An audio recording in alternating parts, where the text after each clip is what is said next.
We've been doing a lot of deep dives into the Warhammer 40K lore, but something that we haven't covered and that is ever present is space travel in 40K. In other words, how does humanity travel the stars in this giant galaxy? The Imperium of Man is a galactic empire, meaning that it stretches across the entire galaxy as a cohesive force, a feat that can only be achieved if resources can effectively be distributed throughout the entire empire in a quick way.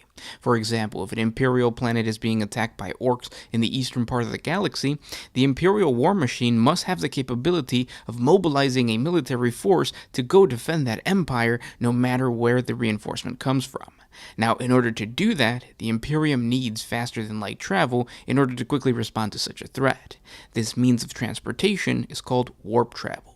In its simplest form, warp travel works by taking a ship that exists in the real space and then launching it into the immaterium by means of a warp engine and then traveling through that otherworldly dimension called the warp, sometimes referred to as ether or the immaterium, and then exiting out of that dimension back into real space at a speed that couldn't be achieved through regular Newtonian means of propulsion. This process of warp travel is crucial. To better understand warp travel, we should look at how a standard Imperial ship travels through the immaterium.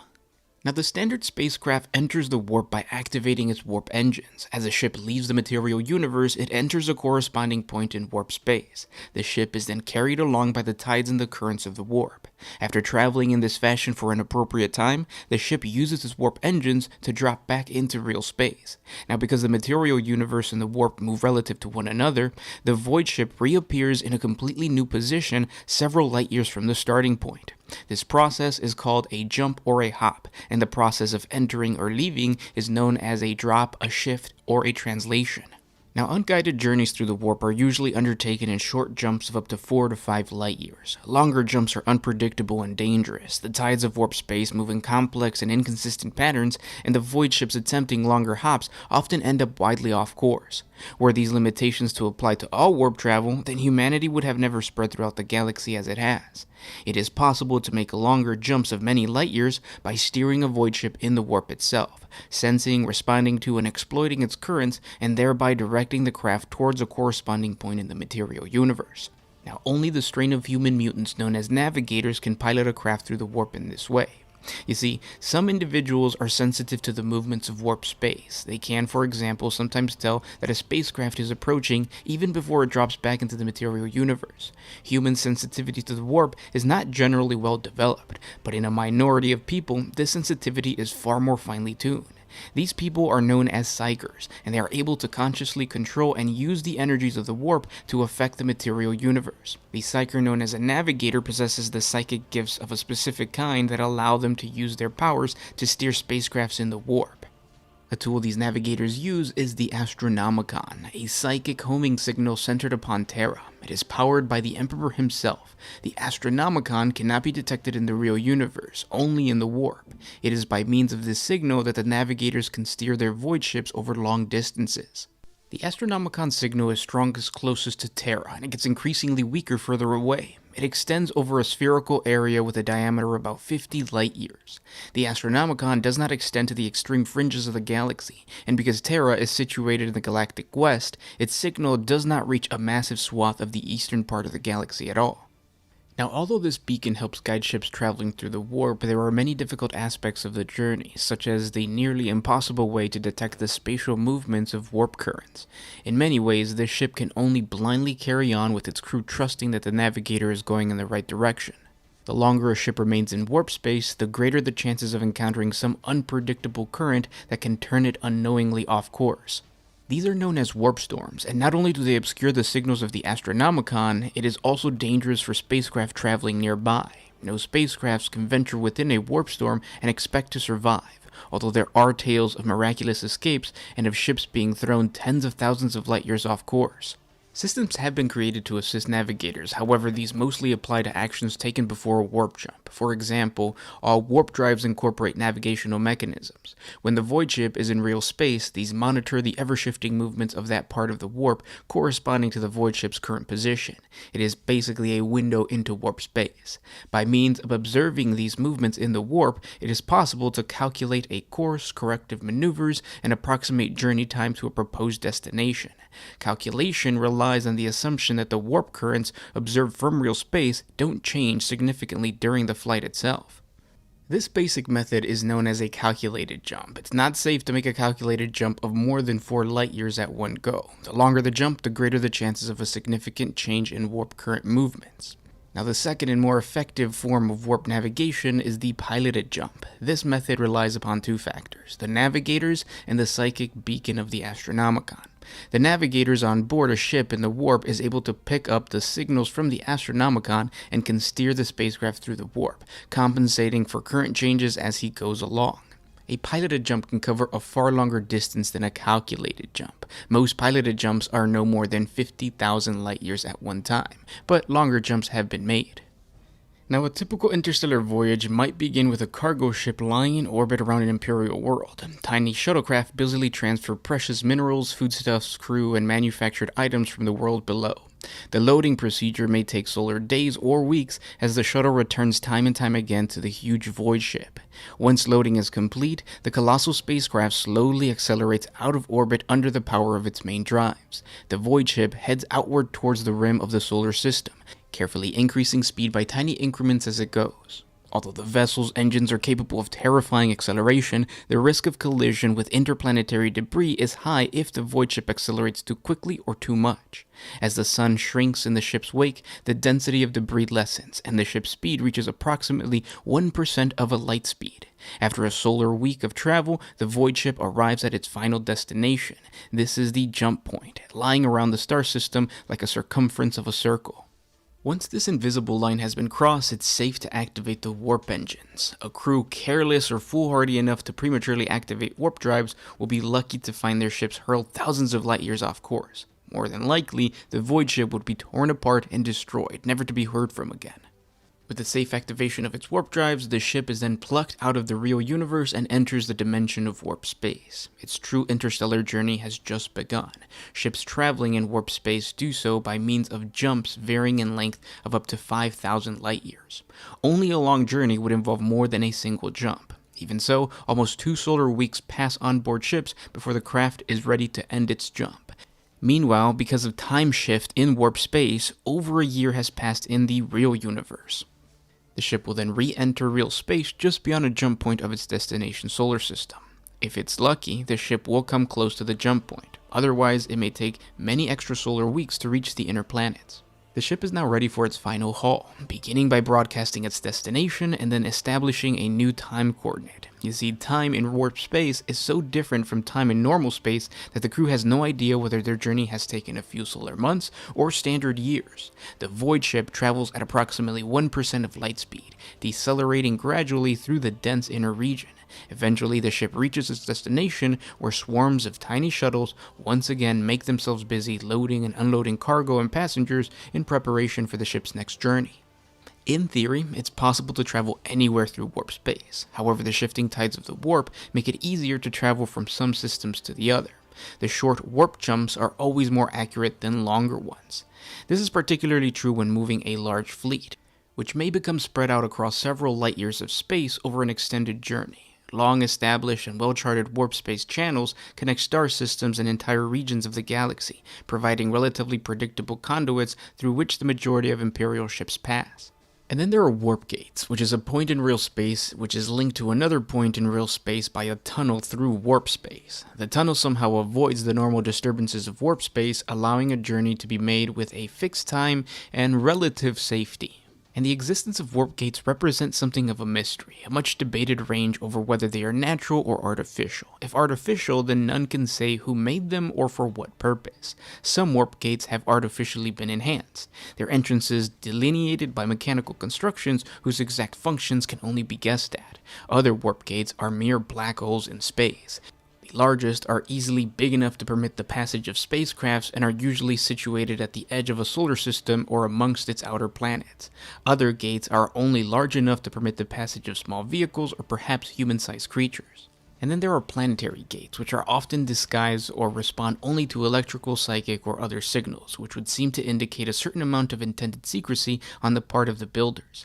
Many of these gates appear to be defective and can dump a ship randomly into warp space. Others can lead to a place which may have once been a star or a planet, but which are now no more than just empty space. The possibility of emerging into a distant, hostile alien empire is also something to be considered. And finally, we have warp portals, which is a point in space where the warp and real space interface, forming a stable entrance into and exit from warp space. It's not necessary to activate a warp drive to enter a warp in this manner, although any vessel not equipped with a warp shield would more than likely not survive within the immaterium. Some aliens use warp portals to travel between warp space and real space. And just like warp gates, portals occur in all places and may appear on the planet's surface. Some have a definite physical constitution, while others are invisible or take the form of a hole in the ground or a dark cave.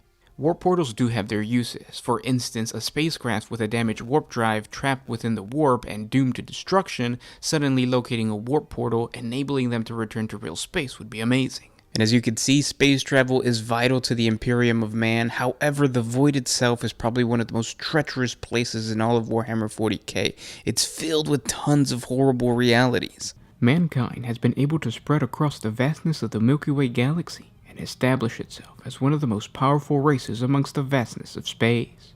But in order to maintain their prowess in the galaxy, the Imperium of Man requires unity amongst its many worlds. They do this through interstellar travel, and this travel between the worlds of the Imperium is a rare and a dangerous one. The vast majority of the civilians will never know the roaring tedium of shuttle flight, the sickening plummet of a drop pod, or the unnerving silence of deep space.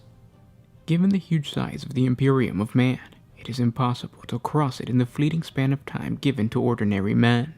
Colonists, pilgrims, and refugees spend many generations in the vastness of space, and many starships never survive the horrible realities of travel to reach their destination.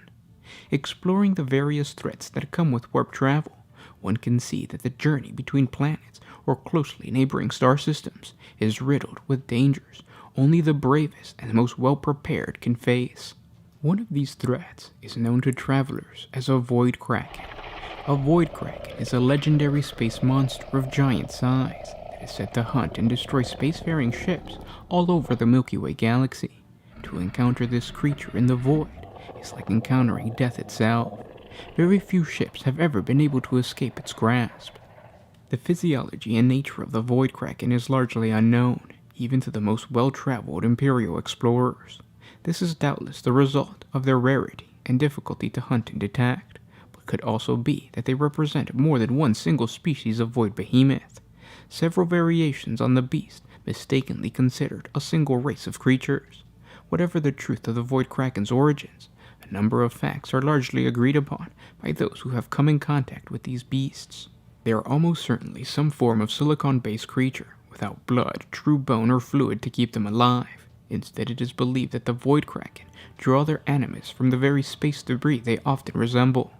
Kraken appear to be solitary, asexual creatures that reproduce by dividing themselves, much in the same fashion as an amoeba or a single-celled organism. A kraken tears off a piece of itself and flings it to a world to create a hatchling, which then burrows into the surface of the planetoid, feeding off the rocks for decades or even centuries before emerging as a fleeting kraken and flinging itself into space to hunt once more. There is speculation that kraken might mate, and some process of fertilization is required for these hatchlings, but so far there has been no proof or concise way to tell a male kraken from a female kraken, if such things do exist.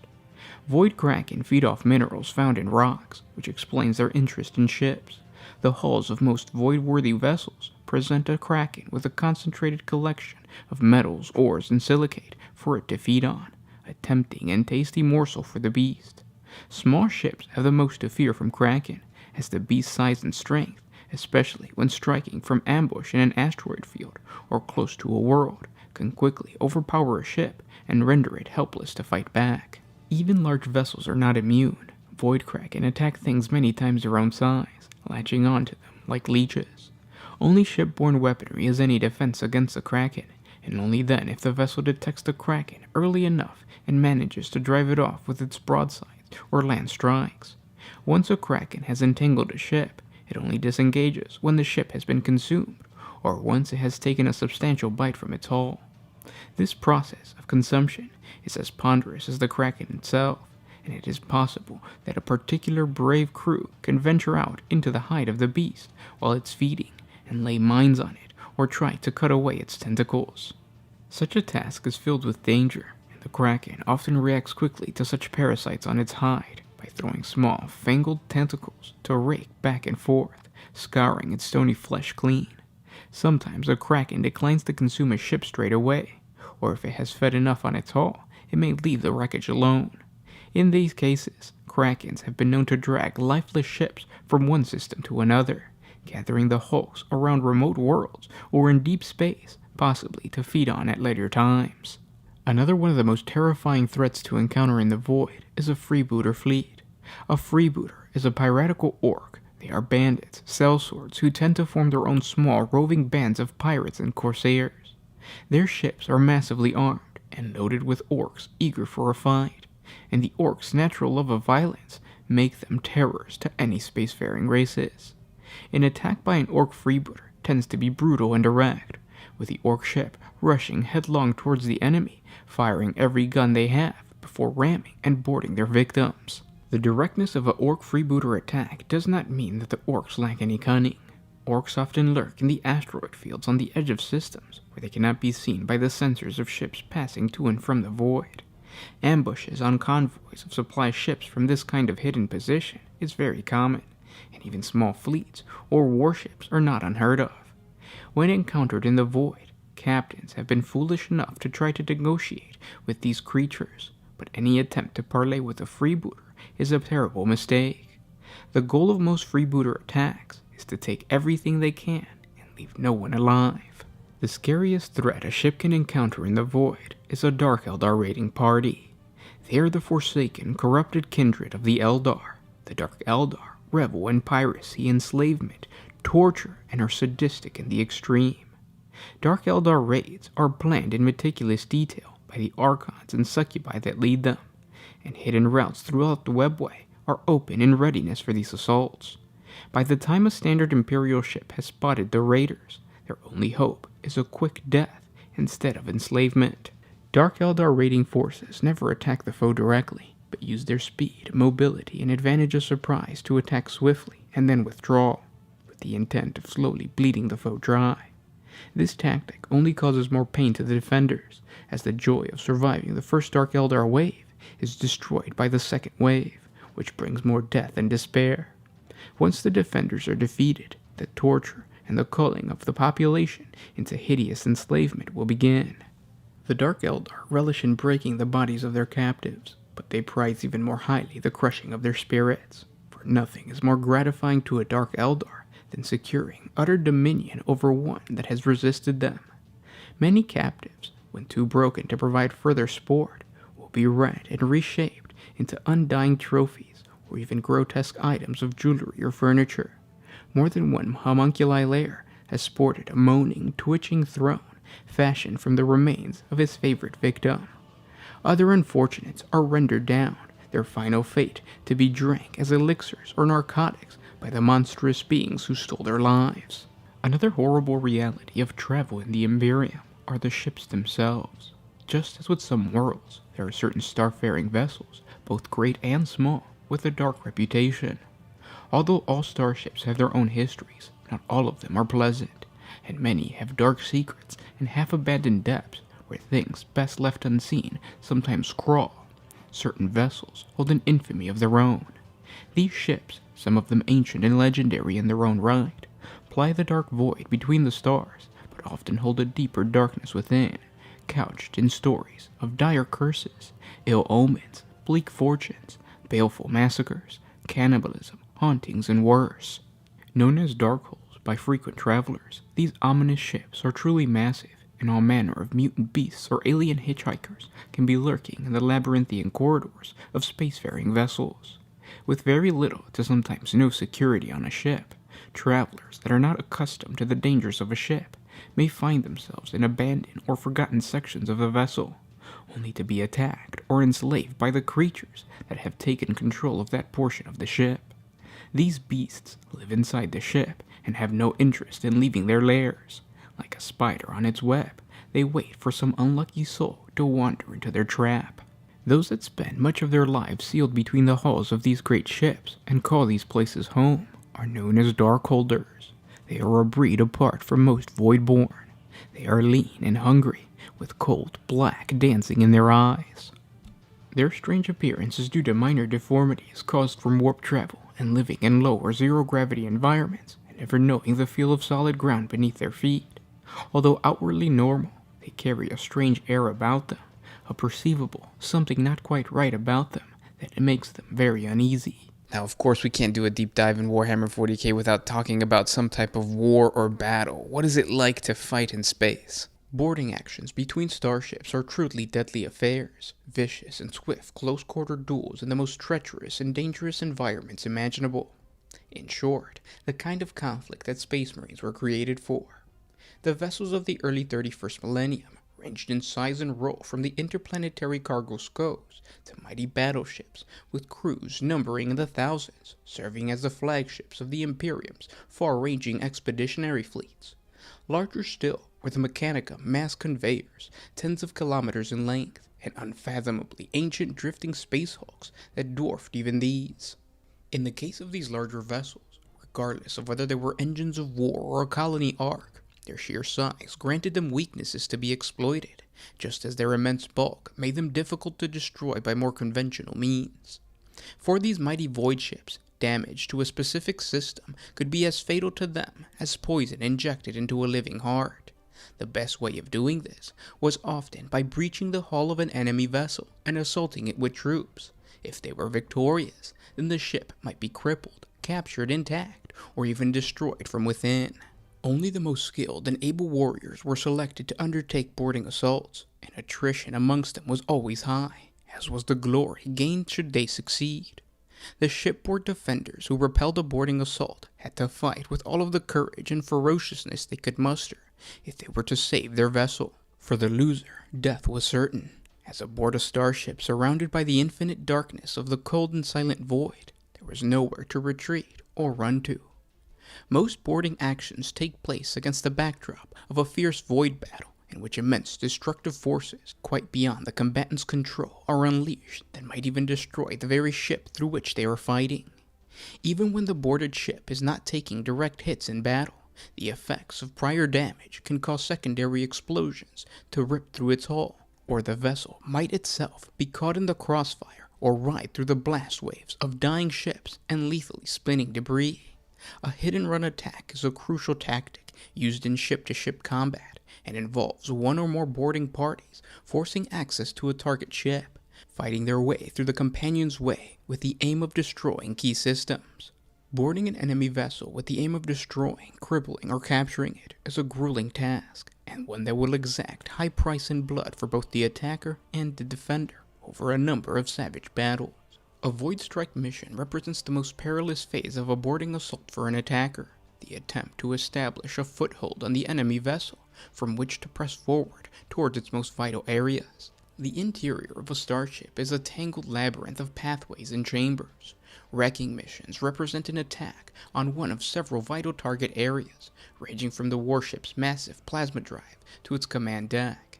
The larger the starship, the more these systems that the attackers have to cripple in order to bring about the death of the vessel.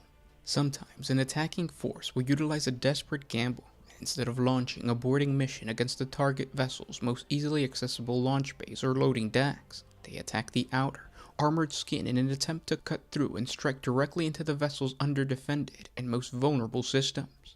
A successful killing blow can conclude a hit-and-run attack before the defenders can even repel the boarders. If the attackers fail, they are doomed to a cold death as the Void claims them. There are many vessels used for boarding actions, but the most popular ship used by the Space Marines was the Caestus assault ram. This pattern of assault ram has been popular since the days of the Great Crusade due to its high speed and phenomenal durability. The ship was designed to cross the void of space between two void ships at extreme speeds and collide directly with the enemy vessel. It would use its forward-firing heavy melta weapon, known as a Magna Melta, to weaken the hull armor of the enemy ship before the craft's armored prow crashed through the weakened area, completely puncturing through the enemy vessel's hull and burrowing into its superstructure, where it would unleash its payload of Astarte warriors to wreak havoc inside the enemy craft. The Caestus was one of the most well-armored assault rams in the Imperium, yet it sacrificed little for its speed. The craft's front, which would bear most of the enemy's fire, was heavily armored and protected with a heavy superstructure that was buttressed by inertial recoil compensation systems. These systems included a near-unique Misericordia system that was designed to interlock with Space Marine power armor or Terminator armor, protecting a full squad complement aboard from any impact, short of those that would destroy the craft entirely. These systems, combined with the craft's high speed and extreme durable armor, allowed the Caestus to deliver a full squad of Space Marines right into the bows of the enemy starship without any casualties. Eventually, the techno-archaeologist Arkan Land enabled the craft to be fitted with high-powered anti-gravitic plating, allowing it to be used in high-velocity orbital operations, as well as operating as a heavy battle skimmer once it reached the ground and deployed its cargo of Space Marines. During the Great Crusade, a specialized unit known as a Breacher Siege Squad was created and used by many of the first founding legions. The Battle Brothers of this unit were equipped with specialized arms and augmented suits of hard power armor, usually variants of the Mark III iron pattern, modified by the Legion's Tech Marines to better withstand the rigors of siege warfare, lethal environments, and close-quarter boarding actions in space. Breacher siege squads often employed heavy shields known as boarding shields, which were large tower shields comprised of ceramite and plasteel. Each contained a small field generator similar to that utilized in the small wrist-mounted combat shields. Boarding shields allowed Breacher siege squads to absorb the sustained incoming enemy fire that normally accompanied the first breach into a void ship's hull. They also contained specialized breaching charges and las cutters to bypass bulkheads and shatter internal strong points. The servo and power systems of their armor were often overstrained as a result of their modifications. They often required constant extensive maintenance between battles. This deficiency was one of the factors that ultimately led to the Mechanicum undertaking the Tactical Dreadnought Armor Development Project in the last years of the Great Crusade. The final stage of a boarding assault mission is when the attacker has to make their desperate withdrawal from their target vessel. It may be that the boarders have succeeded in their mission to cripple the enemy warship and must now withdraw to their assault boats or teleportation point, even as the starship tears itself apart around them. Conversely, it is entirely possible that the boarding action has met with failure, having been repelled or perhaps recalled by their parent vessel, necessitating a hasty retreat as the void ship's vengeful crew close in from every quarter. And that's the perfect way to end any deep dive into the Warhammer 40K universe with tons of battle and carnage. I hope you guys enjoyed. Don't forget to hit the like button, share with your friends, subscribe to the channel if you haven't subscribed already. If you have any suggestions, comment down in the comment section below. Commenting within the first couple days of this video is really important, so thank you ahead of time if you do that. If you guys want some more lore on the Imperium in space, don't forget to check out our daily life in the Imperial Navy. I'll put a link up above. If not, there will be a link in the description below. Thank you guys so much for listening, and we'll talk tomorrow. This is Gersh1 with One Mind Syndicate, signing out.